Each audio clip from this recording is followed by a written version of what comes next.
कौन से अध्याय की कौन सी आयत पर प्रभु के वचन में से मनन करने के लिए जा रहे हैं। यदि आपको पता है आप जरूर से बताएं। Thank you father, thank you Jesus, thank you holy spirit, thank you holy spirit, thank you holy spirit. याकूब की पुस्तक उसका पहला अध्याय, आज हम पहले अध्याय को फिनिश कर देंगे। लास्ट की 2 आयतें बची हुई हैं 26 और 27। आज हम उन दोनों पर मनन करेंगे। याकूब की पुस्तक उसका पहला अध्याय, सिस्टर हेमा पीटर जी ने बिल्कुल सही बताया। याकूब 1:26, पुष्पा जी ने भी बिल्कुल सही बताया। याकूब पहले अध्याय पर हम लोग मनन कर रहे हैं और आज याकूब के पहले अध्याय को हम पूरी तरीके से सारी आयतों पर मनन कर लेंगे, क्योंकि लास्ट की 2 आयतें बची हैं 26 और 27। इन दोनों पर आज हम लोग थोड़ा थोड़ा मनन करेंगे कि परमेश्वर का वचन मुझसे और आपसे क्या कहता है। आइए पढ़ते हैं याकूब उसका पहला अध्याय और उसके 26 पद में इस प्रकार से लिखा है। यदि कोई अपने आप को भक्त समझे और अपनी जीभ पर लगाम ना दे, पर अपने हृदय को धोखा दे, तो उसकी भक्ति व्यर्थ है। 27वां पद, हमारे परमेश्वर और पिता के निकट शुद्ध और निर्मल भक्ति यह है कि अनाथों और विधवाओं के कलेश में उसकी सुधि लें और अपने आप को संसार से निष्कलंक रखें। यह परमेश्वर का वचन है। प्रभु आप सबको बड़ी आशीष और बड़ी बरकत दे। God bless you. सो अजीजों, याकूब पहले अध्याय के 26 और 27 में आयत में इस प्रकार से कहता है कि यदि कोई अपने आप को भक्त समझे, सबसे पहली चीज, भक्त कौन है? क्या हर एक मनुष्य उसका भक्त बन जाएगा? आज सबसे पहली चीज इस बात पर गौर करें, इस बात पर विचार करें। आज भक्त यानी कि वर्शिपर, आज उसका भक्त कौन है? आपको पता है इस संसार में नाना किस्म के लोग पाए जाते हैं। पता है आज ये वचन मेरे और आपके लिए है, जो इस वचन को लगातार सुन रहे हैं, बोल रहे हैं और लगातार खुदावंत की सेवा से जुड़े हुए हैं। ये वचन उन लोगों के लिए है विशेष करके, क्योंकि यहां एक शब्द आया है भक्त। पहले मैं ये बताऊंगा आपको कि भक्त की क्वालिटी क्या होती है और भक्त होता कौन है। भक्त वो होता है जो ईश्वर की भक्ति करता है। क्या? ईश्वर की भक्ति। ईश्वर की भक्ति का मतलब है कि वो अपने दिन की शुरुआत प्रभु के नाम से कर रहा है, अपने जीवन के हर एक कामों को प्रभु के नाम से शुरू कर रहा है, अपने जीवन में बिना प्रभु के कोई भी कार्य को वो पूरा नहीं कर रहा है, और प्रभु से अलग होकर वो कुछ भी नहीं कर रहा है। ठीक? यानी कि आप और मैं, ये संसार में कितनी बड़ी भीड़ है, कितने सारे लोग आपके आस पड़ोस में, मसीह समाज में, हमारे यहां मसीह समाज में कितने सारे लोग पाए जाते हैं, लेकिन उनमें से कितने ऐसे हैं जो लगातार खुदा की खिदमत और उसकी सेवा से जुड़े हुए हैं। सुनिए बात को, उनमें से कितने ऐसे पात्र हैं, कितने ऐसे जीवन हैं, कितने ऐसे मनुष्य हैं जो लगातार खुदा की खिदमत, उसकी सेवकाई और उसकी बंदगी से जुड़े हुए हैं। जो मनुष्य लगातार खुदा की खिदमत, खुदा की सेवकाई और उसकी बंदगी से जुड़ा हुआ है, वो कोई पापी तो नहीं हो सकता। जो लगातार अपना सुबह का समय प्रभु को दे रहा है, दोपहर का समय प्रभु को दे रहा है, शाम का समय प्रभु को दे रहा है, दिन की शुरुआत प्रभु के नाम से कर रहा है, प्रभु के वचन से कर रहा है, दिन का अंत प्रभु के नाम से कर रहा है, प्रभु के वचन से कर रहा है, तो वो कोई पापी गुनहगार या आप भक्त तो नहीं हो सकता। यदि कोई मनुष्य ऐसे कामों को कर रहा है तो इसका मतलब है वो प्रभु से प्यार करता है और प्रभु का क्या है, भक्त है। और जो प्रभु का भक्त है, जो प्रभु की सेवकाई कर रहा है, सेवकाई यही नहीं कि हम आपको प्रभु का वचन सुना रहे हैं, सेवकाई ये भी है कि आप प्रभु का वचन सुन रहे हैं। सेवकाई यही नहीं कि हम खुदा के वचन का प्रचार कर रहे हैं, परंतु सेवकाई ये भी है कि आप लोगों को इकट्ठा कर कर प्रार्थनाओं का आयोजन करा रहे हैं, प्रार्थना को आयोजित कर रहे हैं। सेवकाई यही नहीं कि 4 मनुष्य तो प्रचार कर रहे हैं और 40 मनुष्य संसार में घूम रहे हैं, परंतु सेवकाई ये भी है कि आप लोगों को उत्साहित कर रहे हैं कि आओ अब प्रभु के वचन को सुनो, आओ प्रभु की सेवा में जुड़ो, आओ प्रभु की खिदमत में जुड़ो, आओ उसके वचन की प्रशंसा में जुड़ो। ये भी सेवा है। अब कोई पापी और गुनहगार मनुष्य तो एक दूसरे को बचाने की कोशिश नहीं करेगा, खुद बचना ही काफी नहीं है, औरों को भी बचाना होगा, यह बात कोई पापी और गुनहगार तो नहीं कहेगा। अगर कोई इस बात को कह रहा है खुद बचना ही काफी नहीं है, औरों को भी बचाना होगा, मैं तो बचा और मैं तुझे भी बचाऊंगा, तो वो केवल कह सकता है प्रभु का भक्त, जिसके अंदर भक्ति का आत्मा है। ऐसी बातों को केवल वही बोल सकता है जो प्रभु से प्यार करता है, जिसके मन के अंदर प्रभु का प्रेम का बीज बोया गया है। हर एक व्यक्ति उस भक्त की कैटेगरी में शामिल नहीं हो सकता। लिखा है ना कि 2 मनुष्य चक्की पीस रहे होंगे, एक छोड़ दिया जाएगा, एक उठा लिया जाएगा। कौन है छूटने वाला और कौन है उठाने वाला? सोचिए बात को। 2 मनुष्य एक जगह पे चक्की पीस रहे हैं, एक उठा लिया गया, एक छोड़ दिया गया। प्रभु किसको उठाएगा बादलों पर? किसी पापी को, किसी गुनहगार को, किसी लालची को? नहीं। यदि वो कह रहा है कि 2 मनुष्य रेस में दौड़ रहे होंगे, एक उठा लिया जाएगा, एक छोड़ दिया जाएगा, क्यों?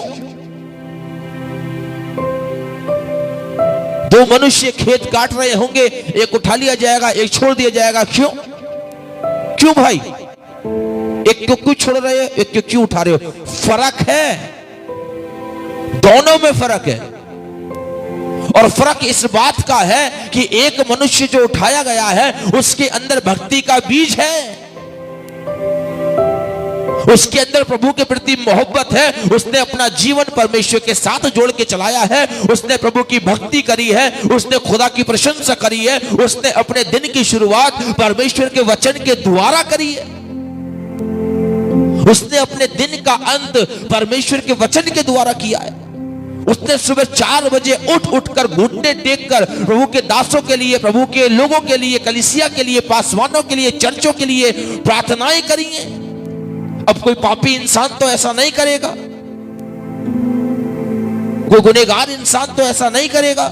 लेकिन यदि कोई मनुष्य ऐसा कर रहा है, यदि कोई मनुष्य अपना समय निकालकर खुदावन के वचन से जुड़ रहा है, उसके वचन को सुन रहा है, उसके वचन पर मनन कर रहा है, उसके वचन पर ध्यान दे रहा है और अपना मन उस परमेश्वर की ओर लगाकर उसके वचन को सुन ही नहीं रहा, परंतु उसे अपने चित्त में उतार कर उन लोगों तक भी पहुंचा रहा है जिनके पास अभी तक प्रभु का वचन नहीं पहुंचा, तो ऐसा मनुष्य खुदा की दृष्टि में एक भक्त के रूप में है। ऐसा मनुष्य। लेकिन आज खुदा उन भक्त को भी एक शिक्षा दे रहा है, उस भक्त जीवन को, उस भक्ति करने वाले मनुष्य को एक शिक्षा दे रहा है। और क्या शिक्षा दे रहा है? वो ये कह रहा है कि यदि कोई मनुष्य अपने आप को भक्त समझे और अपनी जीभ पर लगाम ना दे, क्या? अपनी जीभ पर लगाम। लिखा है ना कि एक मनुष्य 2 स्वामियों की सेवा नहीं कर सकता। एक जुबान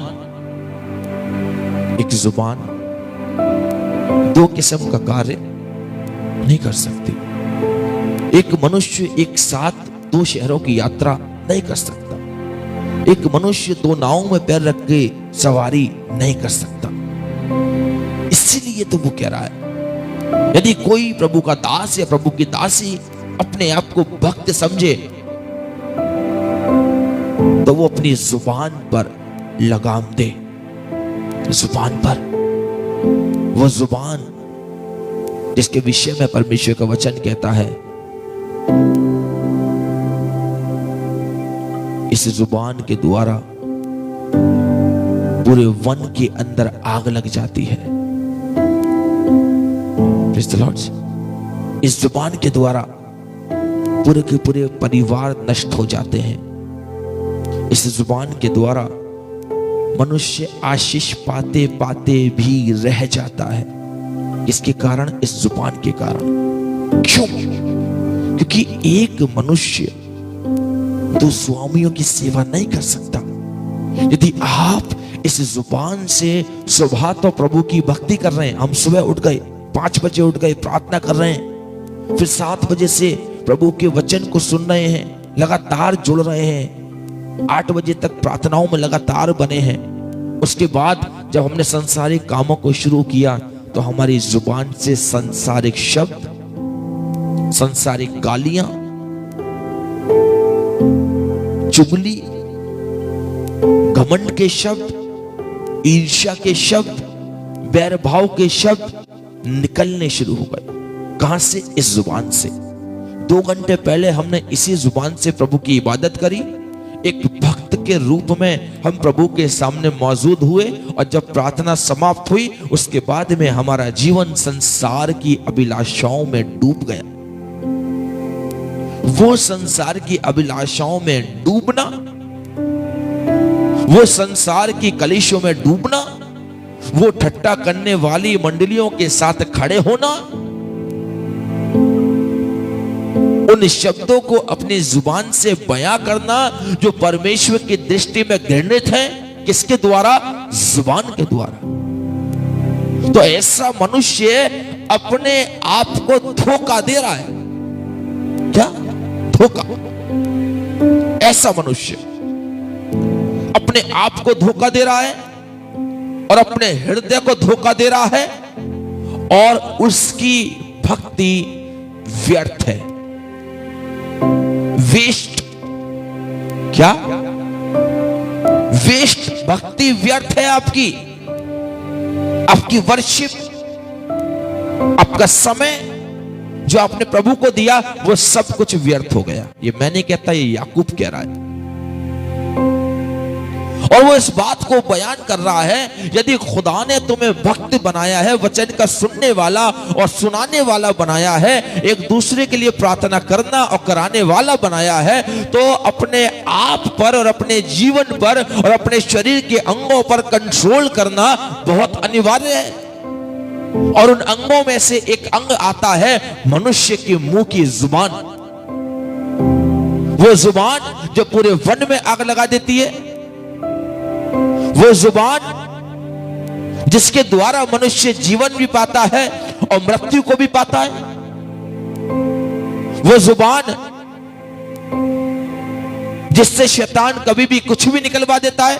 मनुष्य को यही नहीं पता होता कि मैं किस समय पर खड़े होकर किन शब्दों का उपयोग कर रहा हूं। क्या जो मैं बोल रहा हूं वो शब्द मेरे बोलने के योग्य हैं या नहीं।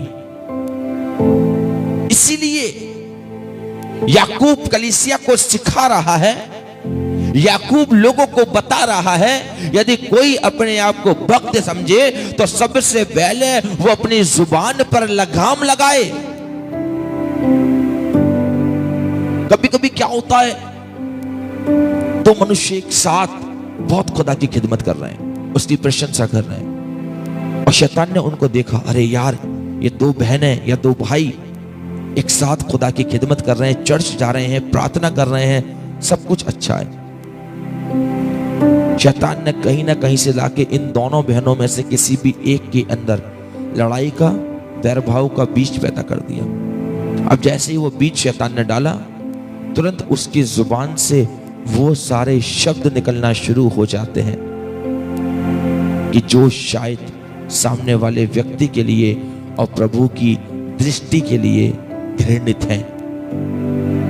क्या मैंने तेरे साथ ऐसा नहीं किया? क्या मैंने तेरे साथ वैसा नहीं किया? जब जब तूने मुझे पुकारा तब तक मैं तेरे साथ चला आया या तेरे साथ चली आई। तेरे दुखों में मैंने तेरे साथ, उसके साथ जितना अच्छा किया है, बुरा किया है, भला किया है, सब कुछ उसकी एक चिट्ठा सामने लाके रख देंगे। किसके द्वारा? इस जुबान के द्वारा। एक समय था इसी जुबान से वो दोनों भाई या दोनों बहन या दोनों परिवार के लोग खुदा की इबादत कर रहे थे। अब शैतान ने उनके मन में ऐसा बीज डाला कि वो इसी जुबान से अपने घृणा के शब्द, बैरभाव के शब्द, अपशब्द, अपवादें, गाली गलौज, चुगली, बैरभाव, ईर्ष्या, घमंड, कहां से? इस जुबान से। बोले हालेलुया। इसलिए वो कह रहा है यदि तू खुदा की दासी है या खुदा का दास है या प्रभु के साथ नित्य चलने वाले लोग हो, तो मैंने आपसे शुरू में कहा कि ये वचन सबसे पहले मेरे और आपके लिए है, दूसरे के लिए छोड़ दीजिए। यदि कोई अपने आप को भक्त समझे, जो लगातार अपना समय परमेश्वर को दे रहा है, जो लगातार खुदा की खिदमत कर रहा है, उसकी प्रशंसा कर रहा है, उसकी बड़ाई कर रहा है, उनके लिए आज की सुबह यह वचन है कि वो मनुष्य सबसे पहले अपने शरीर के उस अंग पर लगाम लगाए जिसके द्वारा शायद उसकी भक्ति व्यर्थ ठहर सकती है, और वो अंग है मनुष्य की जुबान, मनुष्य की जीभ। इस जीभ के वश में मृत्यु और जीवन दोनों हैं। इस बात को याद रखिएगा। नीति वचन का लिखने वाला कहता है कि जीभ के वश में जीवन और मृत्यु दोनों चीजें पाई जाती हैं। सुलेमान इस बात को कहता है। जीवन कैसे पाया जाता है? अगर आप इस जुबान से केवल यीशु यीशु यीशु यीशु, हर परिस्थिति में यीशु यीशु, हर मुसीबत में यीशु यीशु, हर स्थान पर यीशु यीशु, तो यीशु आपके हाथ को थामकर अनंत काल तक पहुंचाने की भी ताकत रखता है। लेकिन यदि हम प्रार्थना के समय तो यीशु यीशु यीशु यीशु, और प्रार्थना से निकलने के बाद में केवल और केवल संसार की बातें, संसार की अभिलाषाएं, संसार के शब्द, गाली गलौज, सब कुछ। एक बार मैं आपको कहानी बताता हूं, बड़े ध्यान से सुनिएगा। एक बार एक भाई ने उपवास रखा। क्या? उपवास। और जब उसने उपवास रखा, उसके माँ बाप बड़े खुश हुए। और जब माँ बाप खुश हुए, उसके माँ बाप ने बड़ा अच्छी तरीके से घर में उपवास खोलने के लिए उसके लिए भोजन वस्तुआं तैयार करी। और वो भाई पूरे दिन उपवास रहा, उसने प्रार्थना भी करी, चर्च भी गया, बड़े शांत रहा। उसकी जुबान से कोई भी शब्द नहीं निकला, कोई भी अपशब्द नहीं बोला, शांति का जीवन वो पूरे दिन चलाया। जैसे उपवास खोलने का समय हुआ, उसका एक मित्र आया उसके पास, कहने लगा, बे तू आज उपवास रखे हुए है? तू तो शराबी है, तू तो ऐसा करता है, तू तो वैसा करता है, और आज तू उपवास रखकर ये क्या कर रहा है? अब कब से बदल गया? अब कब से तू अपने जीवन में इस तरीके के काम करने लगा? उसके मित्र ने उससे इतनी बातें कही, इतनी बातें कही, इतनी बातें कही। वो सुनता रहा, सुनता रहा, सुनता रहा, सुनता रहा, सुनता रहा। सुनते सुनते सुनते सुनते जैसे 6 बजे वो अपने घर में गया। घर में जाने के बाद में उसने अपना उपवास खोला। उपवास खोल के वो सीधे उसके पास आया, अपने दोस्त के पास, और उससे कहता है, सुन, जब तक मैं उपवास में था ना, मेरी जुबान पर लगाम लगा हुआ था, लेकिन अब मेरा उपवास खुल गया है, और जितना तूने मुझसे बुरा भला कहा है उससे दुगना मैं तुझसे बोलूंगा। और उसने उसको सारी गाली गलौज, अगड़म झगड़म सब कुछ उसको दे दिया। क्या बोला था उसने?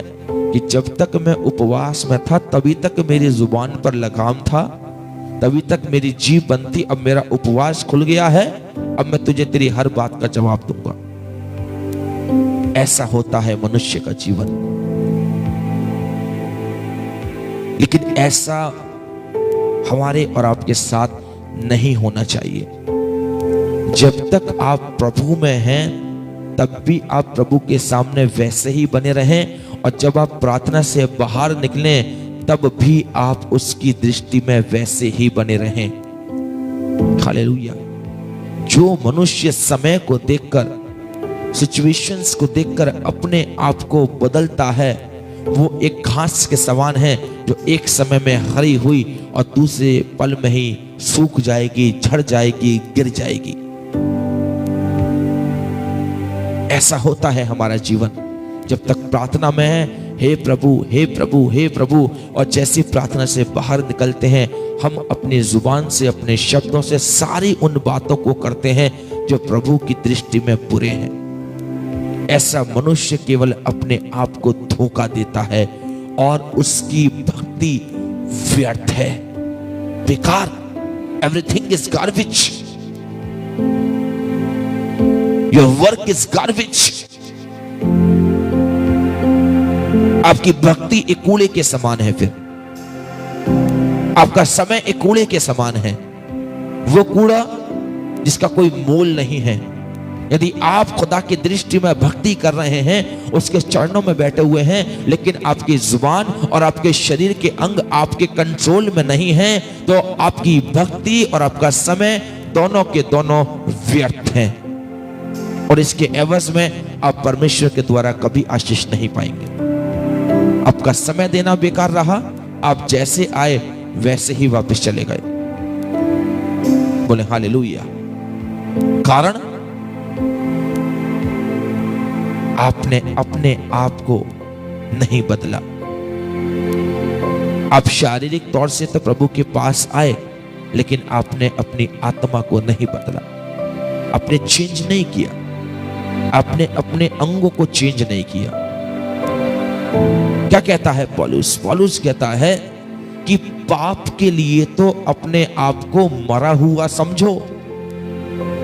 यदि पाप करने का मौका मिले ना, पाप मत करना, परंतु इस बात पर यकीन देना और इस बात पर भरोसा करना कि तुम तो मर चुके हो। अब तुम्हारे अंदर तुम जीवित नहीं हो, मसीह तुम्हारे अंदर जीवित है। इसलिए जो करो मसीह के लिए करो। बोले हालेलुया। जो कार्य करो मसीह के लिए करो। और जो मनुष्य मसीह को देखकर अपने आप को चलाता है ना, जिसकी दृष्टि में हमेशा मसीह का स्वरूप और मसीह का वचन बना रहता है, वो मनुष्य हमेशा आशीष पाता है। इसके नीचे की आयत देखेंगे, 27वां पद। हमारे परमेश्वर और पिता के निकट शुद्ध और निर्मल भक्ति ये है कि अनाथों और विधवाओं के कलेश में उसकी सुधि लें और अपने आप को संसार से निष्कलंक रखें। बोले हालेलुया। प्रभु की दृष्टि में क्या है भक्ति?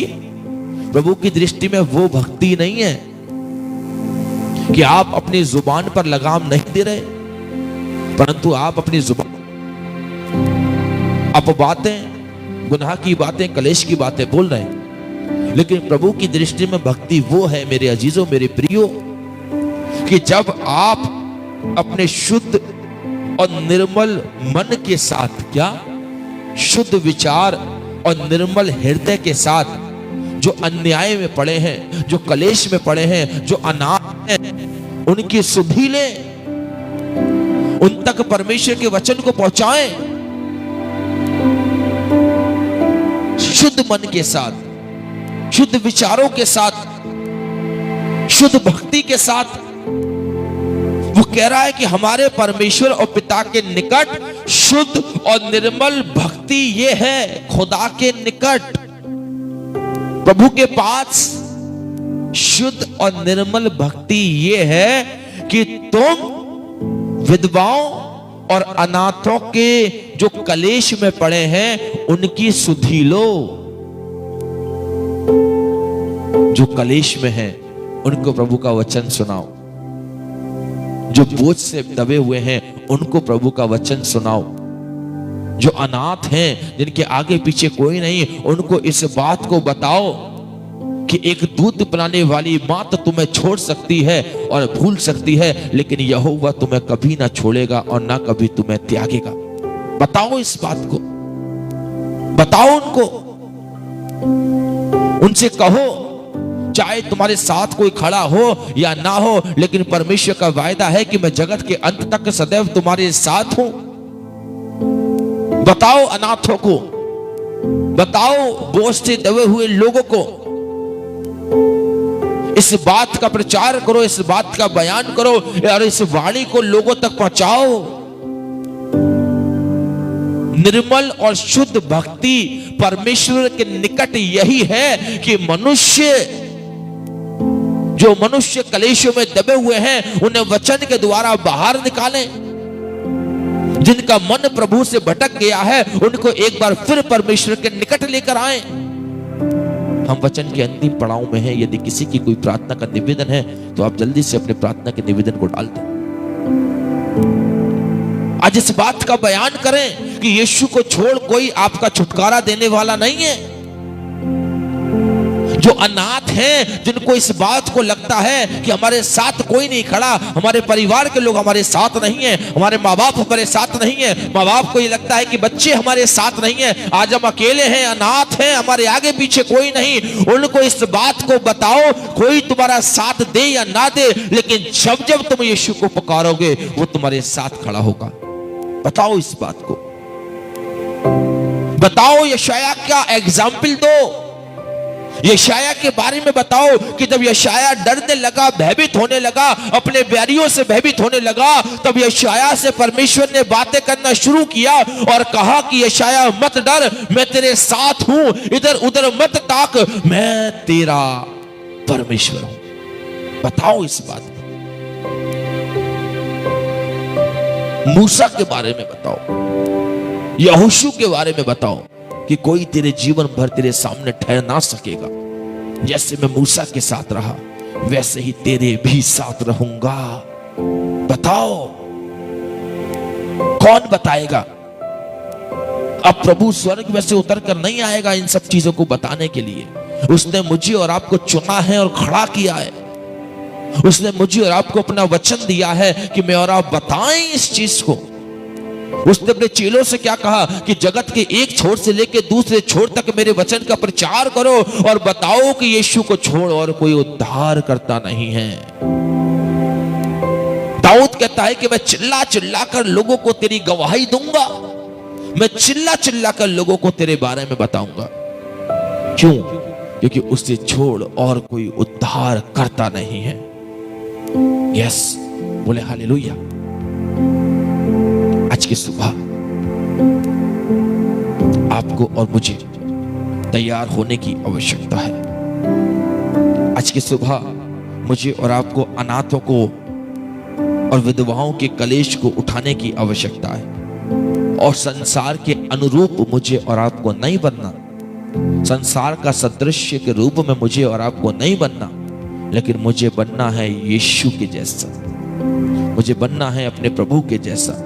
जैसा उसका स्वभाव है वैसा ही मेरा और आपका भी स्वभाव हो। बोले हालेलुया। प्रभु आपको आज की सुबह में इस वचन के द्वारा बड़ी आशीष और बड़ी बरकत दे। याकूब उसका पहला अध्याय, उसकी एक एक आयत को हम मनन कर चुके हैं और विश्वास करता हूं कि ये आपको समझ में भी आया होगा। बोले प्रेज द लॉर्ड।